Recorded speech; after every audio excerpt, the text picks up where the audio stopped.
I'm someone who's always been a little bit skeptical of mobile gaming. Whenever people ask me what mobile games I play or recommend, I've never really had an answer, aside from a brief stint where I was totally obsessed with Geometry Dash when I was 13. Definitely my favorite games over the last few years have been Pokemon Legends, Bloodborne, and the old favorite Super Mario 64 on the original console, which, fun fact, I actually speedrun. All of these factors was why I didn't really pay that much mind to Apple Arcade when it was initially announced. I even got the free 3-month trial that I just didn't activate until recently. See, I've found that as of late, especially on the iPad side of things, the mobile gaming experience just has got better. There are many more actually decent games with things like controller support. So with that, I activated my free 3-month trial and got to testing some games. Today, I want to explore what this newly refined experience is like, what it's like to play games on this service, check out some good ones, and find out whether or not I actually think it's worth it. I don't know, maybe by the end of this video, I'll be converted. I'll be a mobile gamer. Probably not, but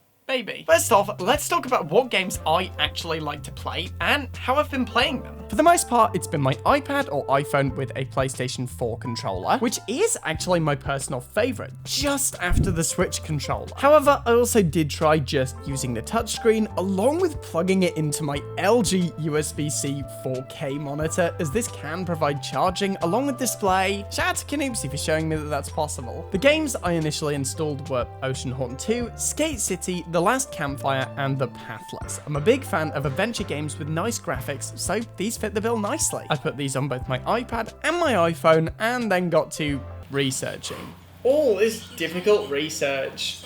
I deserve a break.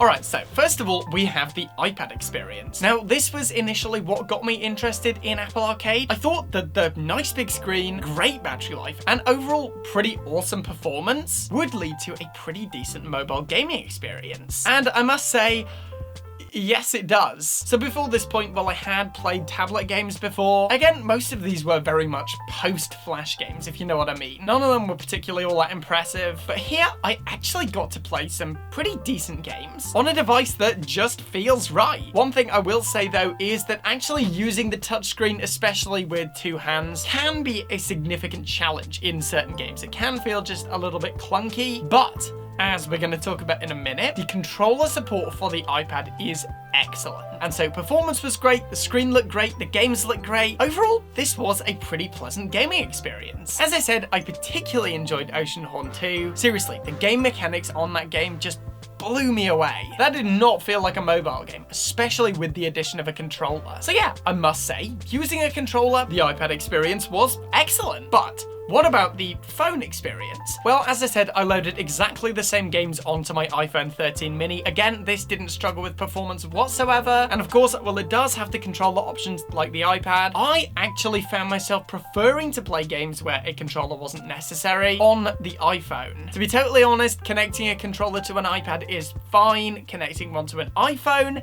less fine, especially if you are in public. One of the main things that I really liked about the iPhone 13 mini is how small and travel friendly it is. When you add a controller to that, it becomes less so. So playing games like Oceanhorn 2 or The Last Campfire on your iPhone, not exactly ideal, but I actually found that I enjoyed playing Skate City more without a controller, just on my phone. So yeah, I've personally found that with Apple Arcade, I preferred playing the touch-based games on my phone and the more controller-oriented games on my iPad. And speaking of controller support, it is awesome. Connection is very simple, and once you are connected, you can just turn on your controller and get right to gaming. Pretty sure in the new iOS update, they also just added support for the PS5 controller. That's awesome if you like that. And overall, well, it's not going to be like using the controller on its native console. It is really good for mobile controller support. Most games do have simple, easy to understand bindings. Some even had PlayStation ones by default, which was cool. And yeah, overall, again, controller experience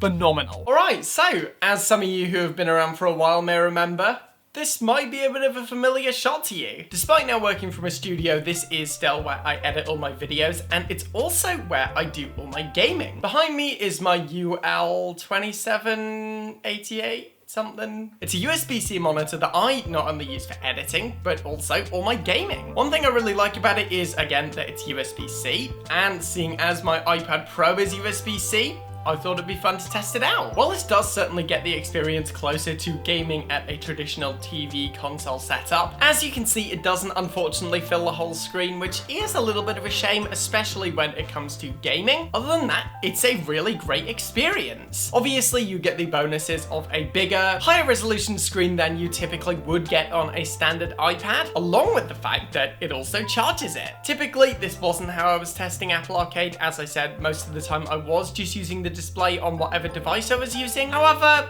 it was fun all the same, and as I said, it really did get you just that much closer to the traditional gaming experience. That said though, I'm not totally convinced this is where Apple Arcade shines. I actually really enjoyed most of the games I played, from the casual puzzle solving of The Last Campfire to memories of playing Skate 2 on the Xbox 360 with Skate City to my personal favourite, which was Oceanhorn 2. All of the games that I tried were actually really fun, which is not something that I have typically found with mobile games, especially in recent years. In my opinion, the recent experience of mobile gaming has mostly been pointing, clicking, and then watching an ad to double your productivity for the next 4 hours. So while it is certainly a subscription-based model towards Apple Arcade, I honestly don't think this trade-off is that bad. Ad-free games with no microtransactions or hidden costs, and in my opinion, the gaming experience on the Apple Arcade side of things has actually been fantastic. As I said, one of the only games I've actually enjoyed on mobile was Geometry Dash, and that was several years ago, so to me, this is a huge upgrade to mobile gaming. Alright, so after all of this,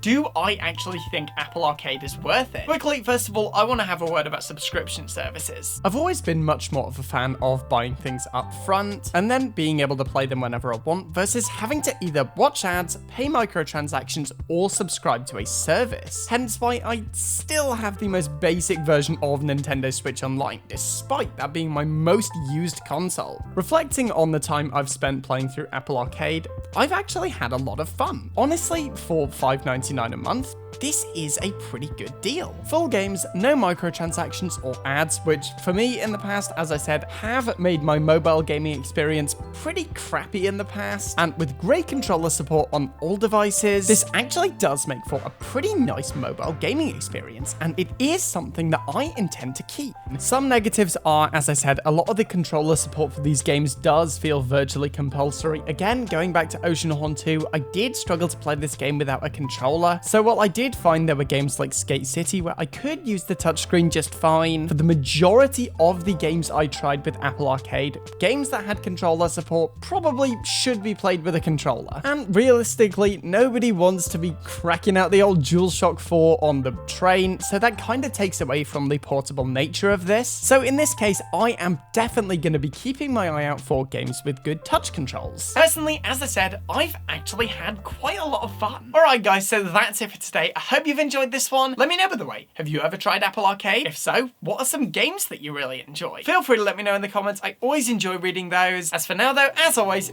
thank you for watching. Remember to like the video if you want to see more content like this, and smash that subscribe button. I'm done for now, and I will see you guys in the next one.